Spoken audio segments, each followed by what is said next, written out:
1200 दिनों में बनाया जाने वाला टाइटैनिक सिर्फ 2 ही घंटों में क्यों डूब गया?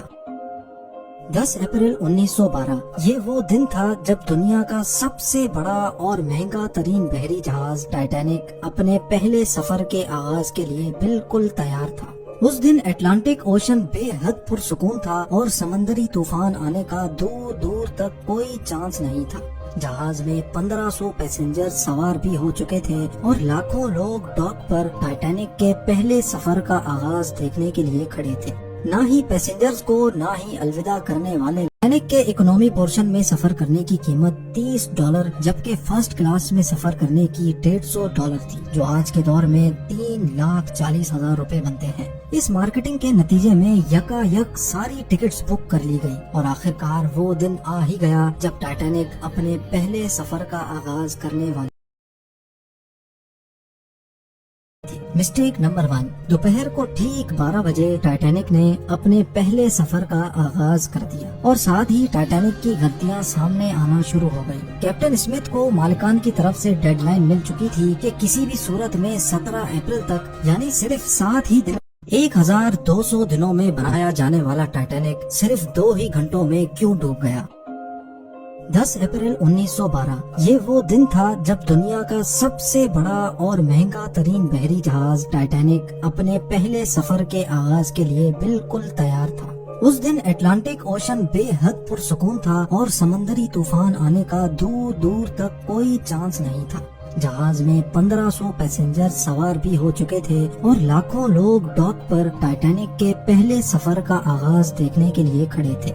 ना ही पैसेंजर्स को ना ही अलविदा करने वाले लाखों लोगों को और ना ही टाइटैनिक के अमले को मालूम था कि जो जहाज कुछ ही देर में रवाना होने वाला है उसको बनाते वक्त 6 ऐसी गलतियां की गई हैं जो इस जहाज को बदतरीन हादसे का शिकार बनाने वाली हैं। जिम टीवी की वीडियोस में एक बार फिर से खुशामदीद। नाजरीन, आज आप जानेंगे अपने दौर के सबसे महंगे, सबसे लग्जरी और सबसे ताकतवर जहाज टाइटैनिक की 6 ऐसी गलतियां जो अगर ना की जाती तो शायद आज टाइटैनिक क्रैश होने की वजह से नहीं बल्कि अपनी कामयाबी की वजह से दुनिया में फेमस होता। आखिर ऐसी कौन सी 6 गलतियां थी जो 40 साल एक्सपीरियंस रखने वाले टाइटैनिक के कैप्टन एडवर्ड स्मिथ को भी नजर नहीं आई? कैप्टन के 40 साल के एक्सपीरियंस को तो छोड़ें, ये गलतियां टाइटैनिक ऑपरेट करने वाली कंपनी दी व्हाइट स्टार लाइन जिसको 107 शिप्स ऑपरेट करने का एक्सपीरियंस था उनको भी नजर नहीं आई। और तो और ये गलतियां टाइटैनिक मैन्युफैक्चर करने वाली कंपनी हार्लैंड एंड वुल्फ को भी नजर नहीं आई, जिन्होंने सिर्फ टाइटैनिक से पहले ही 500 से ज्यादा शिप्स मैन्युफैक्चर की थी।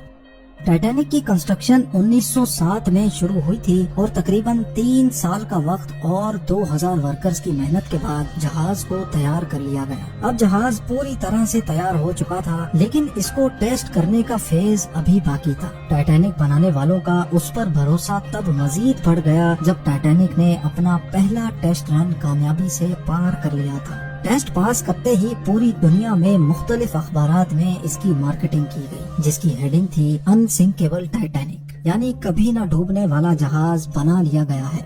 जहाज का पहला सफर इंग्लैंड के शहर साउथहैम्पटन से शुरू होना था, जिसका दिन 10 अप्रैल 1912 मुकर्रर किया गया और जिसकी मंजिल अमेरिका का शहर न्यूयॉर्क थी।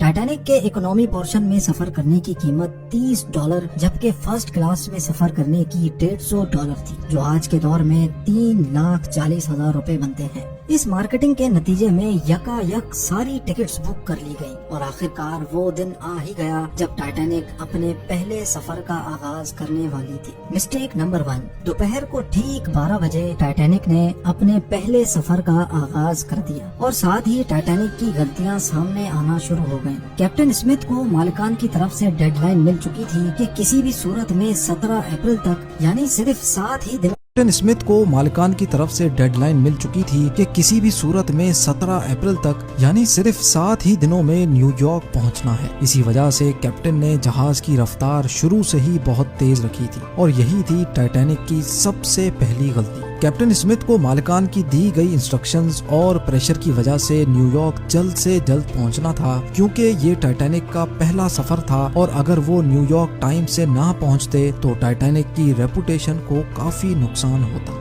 دنیا کی کوئی بھی گاڑی ہو، مشین یا پھر جہاز، ان کے کئی آپریٹنگ پروسیجرز ہوتے ہیں جن میں اسپیڈ لمٹ بھی ان پروسیجرز کا ایک پارٹ ہوتا ہے، اور وہ پارٹ ٹائٹینک کے سفر کے آغاز میں ہی وائیولیٹ کیا گیا تھا۔ تھوڑی ہی دیر میں جہاز ساؤتھ ہیمپٹن کے پورٹ کو اتنا پیچھے چھوڑ گیا کہ اب دور دور تک نیلے سمندر کے علاوہ کچھ نظر نہیں آ رہا تھا۔ مسٹیک نمبر 2، اب ٹائٹینک کو چلتے ہوئے 3 دن گزر چکے تھے۔ فرانس اور آئرلینڈ میں تھوڑی دیر کے اسٹاپ کے علاوہ ٹائٹینک پچھلے 72 گھنٹوں سے مسلسل نیو یارک کی طرف بڑھتا چلا جا رہا تھا۔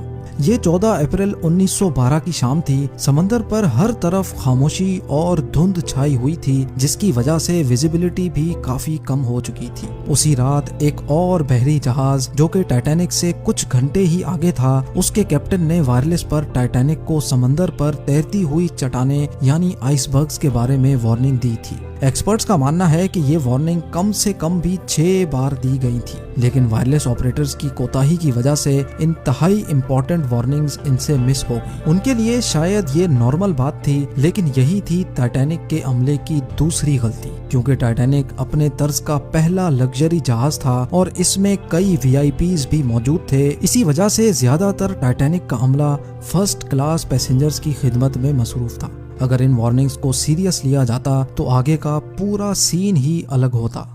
مسٹیک نمبر 3، جہاز کی اسپیڈ بھی زیادہ تھی اور ان سے ایک بہت امپورٹنٹ وارننگ بھی مس ہو چکی تھی۔ ٹائٹینک اب تیزی سے انتہائی بے خوف انداز میں آئس برگ کی رینج میں بڑھتا چلا جا رہا تھا، لیکن ابھی بھی ٹائٹینک کو حادثے سے بچایا جا سکتا تھا، کیونکہ جہاز کے پہرے دار الرٹ تھے جو کسی بھی آئس برگ کی اطلاع دور سے دیکھنے پر ہی کیپٹن کو دینے کے لیے ریڈی تھے۔ لیکن دور سے دیکھنے کے لیے ان کے پاس ایک چیز موجود ہی نہیں تھی، اور وہ چیز تھی دوربین۔ جی ہاں، پہرے دار الرٹ تو تھے، لیکن وہ آئس برگ کو دوربین نہ ہونے کی وجہ سے دور سے نہیں دیکھ سکے، اور یہی تھی ٹائٹینک کی تیسری غلطی۔ آئس برگ کی خبر کیپٹن اسمتھ کو اس وقت ہوئی جب جہاز کے پہرے داروں نے خبر دی کہ جہاز کے بالکل سامنے ایک فٹ بال فیلڈ کی سائز جتنا آئس برگ ہے، لیکن اب بہت دیر ہو چکی تھی کیونکہ آئس برگ انتہائی قریب آ چکا تھا۔ مسٹیک نمبر 4، کیونکہ اٹلانٹک اوشن میں اکثر شپس کو ایسے آئس برگز کا سامنا کرنا پڑتا ہے جس کو بڑے بڑے بحری جہاز آرام سے ہینڈل کر لیتے ہیں۔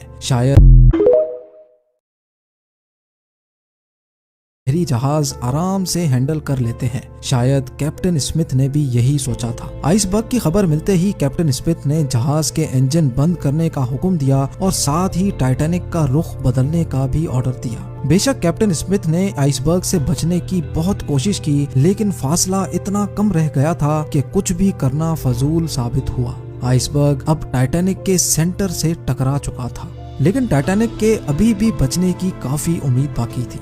یہ امید باقی رہ گئی تھی کہ شاید آئس برگ جہاز کی باڈی کو نقصان نہ پہنچائے، یا پھر آئس برگ جہاز سے ٹکراتے ہی خود ہی ٹوٹ جائے، اور شاید ہوتا بھی ایسے ہی اگر ٹائٹینک کی چوتھی غلطی اپنا کام نہ دکھاتی۔ ایکسپرٹس کا ماننا ہے کہ ٹائٹینک کی باڈی پر جو ریوٹس لگی تھیں وہ اسٹیل کی نہیں بلکہ کاسٹ آئرن کی بنی تھی۔ ان ریوٹس کا کام لوہے کے بڑے بڑے پیسز کو آپس میں جوڑے رکھنا ہوتا ہے، لیکن چونکہ کاسٹ آئرن اسٹیل سے نرم ہوتا ہے، اسی وجہ سے جس جگہ آئس برگ ٹائٹینک کی باڈی سے ٹکرایا وہاں کے ریوٹس پریشر کی وجہ سے کھل گئے، اور پھر وہی ہوا جس کا ڈر کیپٹن اسمتھ کو تھا۔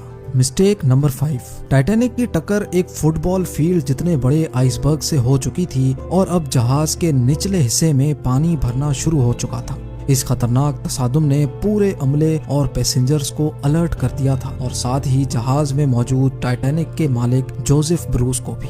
بے شک ٹائٹینک میں پانی بھرنا شروع ہو گیا تھا، لیکن ابھی بھی ٹائٹینک کے بچنے کی امید باقی تھی، کیونکہ ٹائٹینک کو ایسے ڈیزائن کیا گیا تھا کہ اگر اس کے 3 فلورز میں پانی بھر بھی جائے پھر بھی یہ نہیں ڈوب سکتا۔ لیکن بدقسمتی تھی اس جہاز کی کہ 3 فلورز کو کراس کر کے پانی اب 4تھے فلور تک جا پہنچا تھا۔ اب معاملہ ہاتھ سے نکل چکا تھا۔ ٹائٹینک آہستہ آہستہ اوشن میں ڈوبتا جا رہا تھا۔ اب جہاز کی فکر کیے بغیر اس میں موجود پیسنجرز کی جان بچانے کا وقت آ چکا تھا۔ کیپٹن اسمتھ نے ریڈیو پر ایمرجنسی الرٹ جاری کر دیا۔ جب تک کوئی مدد کے لیے آتا تب تک پیسنجرز کو لائف بوٹس میں شفٹ کرنے کا پلان کیا گیا، लेकिन इस मौके पर पांचवी गलती ने अपना काम दिखा दिया। जी हाँ, जहाज में टोटल 32 लाइफ बोट्स की जगह थी, लेकिन कोताही की वजह से सिर्फ 20 बोट्स ही रखी गई थी। पैसेंजर्स थे 1500 और बोट्स थी सिर्फ 20। मिस्टेक नंबर 6, हर तरफ अफरा तफरी का आलम था और हर शख्स उन चंद गिनी चुनी कश्तियों में सवार होना चाहता था। 12:45 पर पहली इमरजेंसी कश्ती समंदर में उतारी गई, लेकिन यहाँ हुई एक और छठी गलती। अफरा तफरी के आलम में कश्तियों को पूरा भरे बगैर ही समंदर में उतार दिया गया, जिसमें ज्यादातर फर्स्ट क्लास पैसेंजर्स को तरजीह दी गई थी। यानी जो लोग ज्यादा अमीर थे उनको पहले बिठाया गया था। कश्तियों में अगर ज्यादा पैसेंजर्स को बिठाया जाता तो इंसानी जानें कम जाया होती। अब जहाज तेजी से समंदर में डूबता जा रहा था। 2:18 पर शॉर्ट सर्किट की वजह से टाइटैनिक की सारी रोशनियां बुझ गई थी और अगले ही लम्हे जहाज टूटकर 2 हिस्सों में तकसीम हो गया। यूं टाइटैनिक को समंदर के अंदर मुकम्मल तौर पर डूबने के लिए 2 घंटे 40 मिनट लगे और इस तरह 1500 लोग अटलांटिक ओशन के ठंडे पानी में डूबकर मर गए। आपको एक और बात भी बताते चलें कि पानी का टेम्परेचर उस वक्त -2 डिग्री सेंटीग्रेड था। मतलब अगर पैसेंजर्स इस ठंडे पानी में छलांग भी लगाते तो बचने का कोई चांस नहीं था, क्योंकि इंसान इतने कम टेम्परेचर में 30 मिनट से ज्यादा जिंदा नहीं रह सकता। कहा जाता है कि मरने वालों की तादाद 1500 से भी काफी ज्यादा थी, क्योंकि जिन लोगों की जहाज के अमले से जान पहचान थी उनमें से काफी लोग जहाज पर बगैर टिकट सवार हुए थे। जिंदा बच जाने वालों में सबसे ज्यादा तादाद बच्चों और खवातीन की थी। दूसरी तरफ कैप्टन स्मिथ था, जो सारा वक्त लोगों की जान बचाने में लगा रहा और वो आखिरी आदमी था जिसने डूबते जहाज से छलांग लगाई थी।